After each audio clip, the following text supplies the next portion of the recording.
শীতের মৌসুমে আর পৌষ মাসের শেষে এটাকে একটা নতুন জিনিস জানো, এই শীতে হচ্ছে খুবই ভালো লাগে মূলো। তো যেহেতু বুধবার শীত সংক্রান্তি, মানে পৌষ সংক্রান্তি সরি, তো এই জন্য আর কিন্তু মূলো খাওয়া যাবে না। তা একটা ঘরে মূলো ছিল, তো সেটা দিয়ে আজকে ঘন্ট করা হচ্ছে, তো সেটাই তোমাদের সাথে শেয়ার করছি। তো বন্ধু, মানুষের জীবনে তো অনেক কিছু আসে, তাই না? মানুষের জীবনটাই কিন্তু কমপ্লিকেটেড, তুমি যতই ভাবো না কেন। ওঠা পড়া সব কিছুই থাকে, তার মধ্যে যেটা বড় ব্যাপার যে তুমি হয়তো কাউকে কখনো কোনো কিছুতে হেল্প করলে ভাবো না যে আমি হেল্প করেছি, সেটা বড় করে দেখো না। বড় ক্ষমতা হয়েছে দেখেছো, যেমন আমি। কিন্তু আমার ক্ষেত্রে বারবার এটা হয়ে এসছে, কেউ যদি আমাকে সেদেও হেল্প করতে এসছে, তো পুরোপুরি একটা টাইমে গিয়ে আমি দেখতে পেয়েছি যে তার কাছে আমি একটা মানে কেনা গোলাম হয়ে গেছি।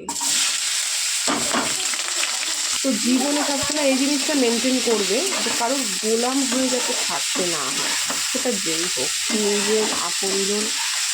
আর আপনজনরাই এটা করে। তুমি কোনো প্রতিবেশী বা কারোর থেকে কোনো হেল্প নেবে, সে কিন্তু তোমাকে গোলাম ভাববে না, ভাবলেও না এটা কষ্ট হয় না, বুঝতো?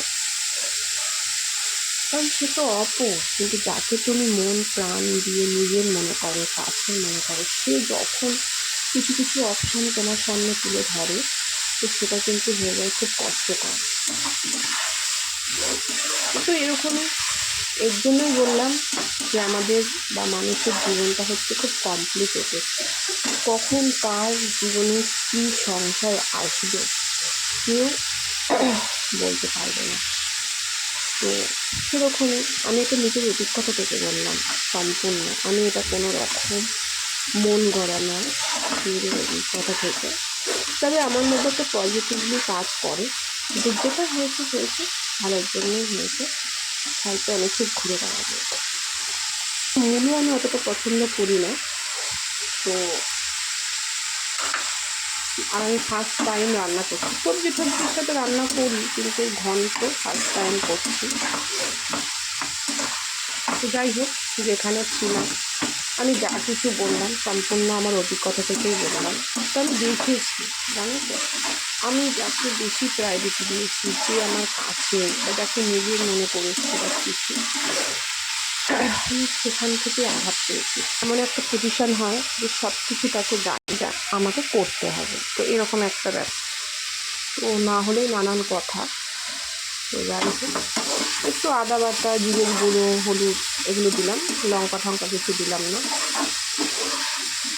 তো কী বন্ধু, আমি যে কথাগুলো বললাম সেগুলো তো ঠিক না ভুল, তোমরা কমেন্টে জানাও। কারণ আমার মনে হয় আমার এই কথাগুলো অনেকের সাথেই, অনেক জীবনের সাথেই, অনেক মানুষের জীবনের সাথেই মিল হবে। তো সেই জন্য অবশ্যই ঠিক না ভুল জানিও। তো তোমাদের সাথে এত কথা বলতে বলতে কিন্তু এটা আমার মোটামুটি হয়ে গেল। এবারে আমি এটা ঢেকে দেবো, ঢেকে দিয়ে অন্য কাজ করব। তো চলো, আর আমার ভিডিও যদি ভালো লাগে অবশ্যই লাইক কমেন্ট শেয়ার করো। আর আমি যে কথাগুলো বললাম সেগুলো কি ঠিক না ভুল, সেটাও অবশ্যই কমেন্টে জানিও। টাটা।